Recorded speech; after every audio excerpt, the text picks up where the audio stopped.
Bienvenue dans cette vidéo de remédiation en mathématiques. On présente ici quelques exemples de calcul avec les puissances de 10. Et A qui est égal à 10 puissance 4, c'est-à-dire 10 fois 10 fois 10 fois 10, pris 4 fois,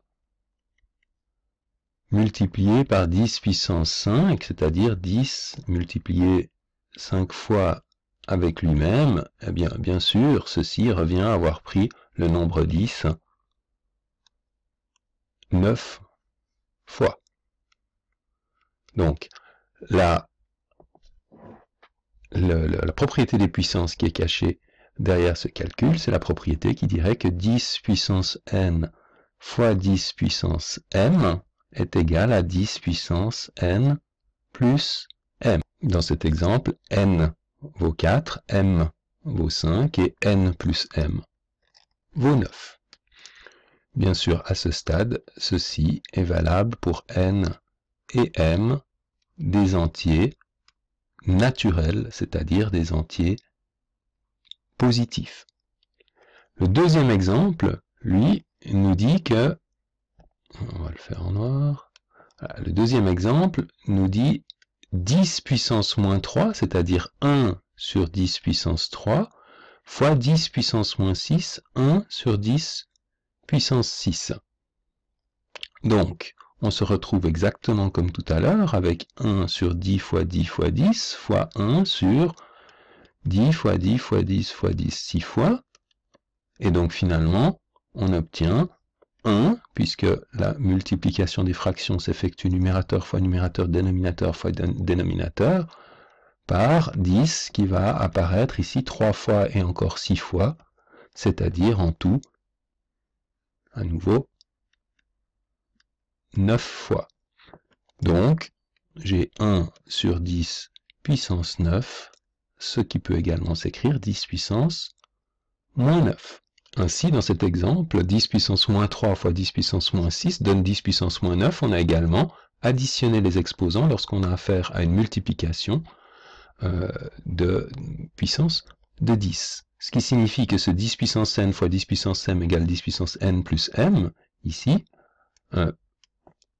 est vrai non seulement pour n et m entiers naturels, mais aussi pour n et m entiers relatifs, c'est-à-dire des entiers qui peuvent être positifs ou négatifs.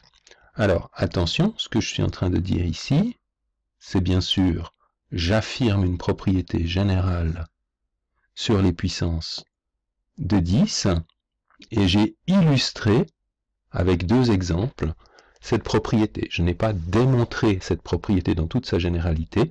Si vous souhaitez avoir une démonstration de cette propriété dans toute sa généralité, il faut regarder une autre petite vidéo qui, elle, ne va s'occuper justement que de démontrer les propriétés des puissances, en toute généralité cette fois.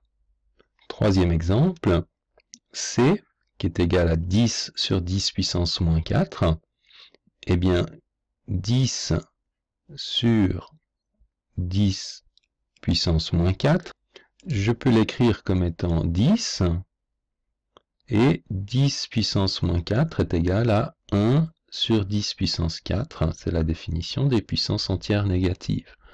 J'ai maintenant une division de fractions. La division de fractions, c'est la même chose que la multiplication par l'inverse. Diviser cette fraction, 10 c'est comme 10 sur 1, la fraction 10 sur 1 par la fraction 1 sur 10 puissance 4, eh bien la division des fractions revient à multiplier, ici vous inversez le rôle du numérateur et des dénominateurs, ce sont des choses qu'on a vues dans les vidéos qui parlent du calcul de fractions.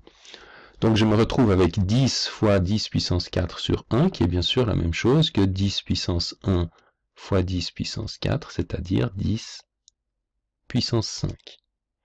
Si je regarde l'exemple D, 10 puissance moins 5 sur 10 puissance 3, c'est égal à 1 sur 10 puissance 5, le tout sur 10 puissance 3, puisque 10 puissance moins 5, par définition des puissances entières négatives, c'est 1 sur 10 puissance 5. Donc, de nouveau, 10 puissance 3, je peux le considérer comme 10 puissance 3 sur 1, j'ai une division de fraction, ça fait donc 1 sur 10 puissance 5 fois, je dois ici retourner numérateur et dénominateur, 1 sur 10 puissance 3. Je me retrouve multiplication des fractions avec 1 sur 10 puissance 5 fois 10 puissance 3, c'est-à-dire 1 sur 10 puissance 8.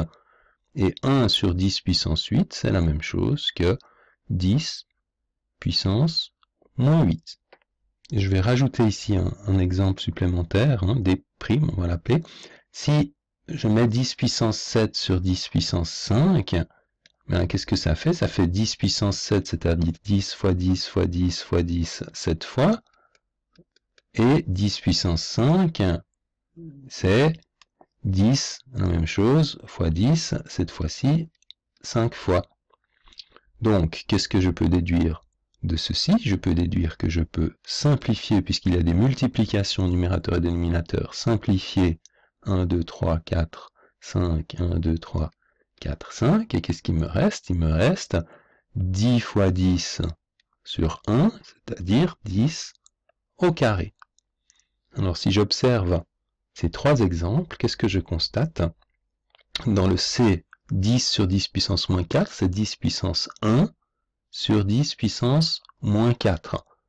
Qu'est-ce que j'ai fait ici? J'ai fait la même chose que 10 puissance 1, celle du numérateur, moins celle du dénominateur. 1 moins 4 fait bien 5.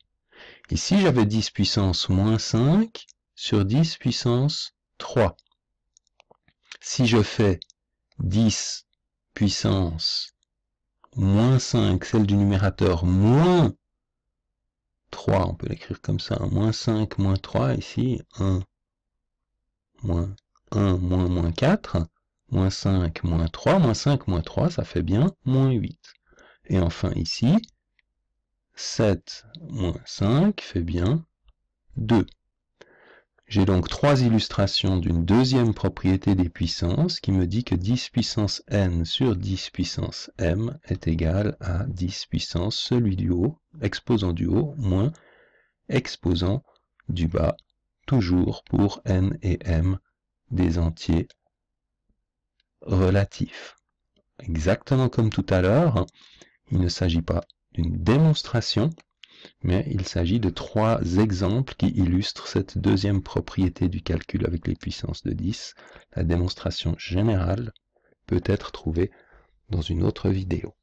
Voilà, alors avant de faire les deux derniers exemples E et F, je rajoute encore ici deux petits exemples intermédiaires. Des secondes, si je vous avais demandé de calculer 10 puissance 2 à la puissance 3, mais qu'est-ce que ce serait? Ce serait 10 puissance 2 fois 10 puissance 2 fois 10 puissance 2, puisque vous avez une puissance 3 ici, l'objet est multiplié 3 fois par lui-même, et puis 10 puissance 2, c'est 10 fois 10, qui est pris comme ça, 2 fois, 2 fois, 2 fois. Donc j'ai 3 fois 10 pris 2 fois, j'ai donc évidemment 10 qui est pris 3 fois 2 fois, c'est-à-dire 6 fois. Si j'avais eu, au lieu de ceci, l'exemple 10 puissance moins 2 pris 3 fois, mais ça aurait été exactement la même chose, 10 moins 2, 10 moins 2 et 10 moins 2. Maintenant, 10 moins 2, c'est 1 sur 10 puissance 2, 1 sur 10 puissance 2, 1 sur 10 puissance 2.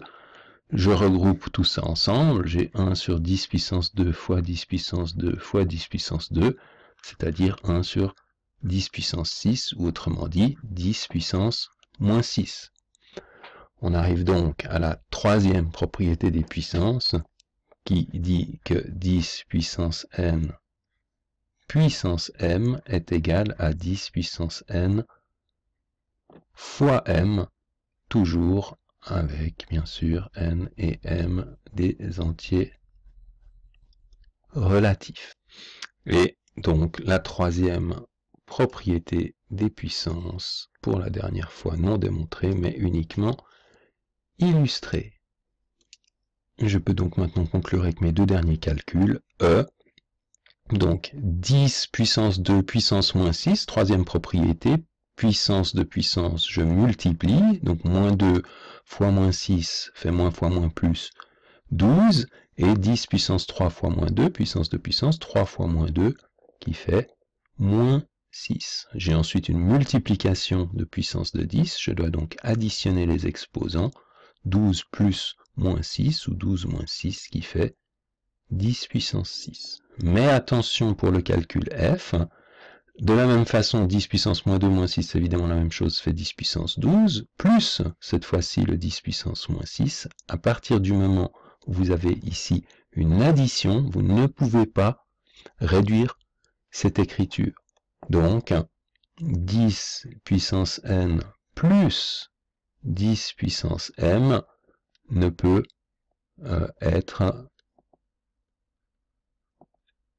réduit.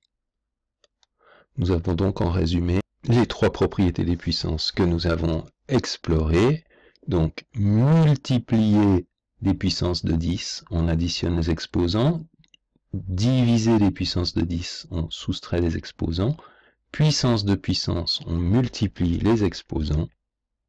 Alors que lorsqu'il y a une somme, ou d'ailleurs de la même façon, on pourrait ajouter une différence, on ne peut pas réduire ces expressions.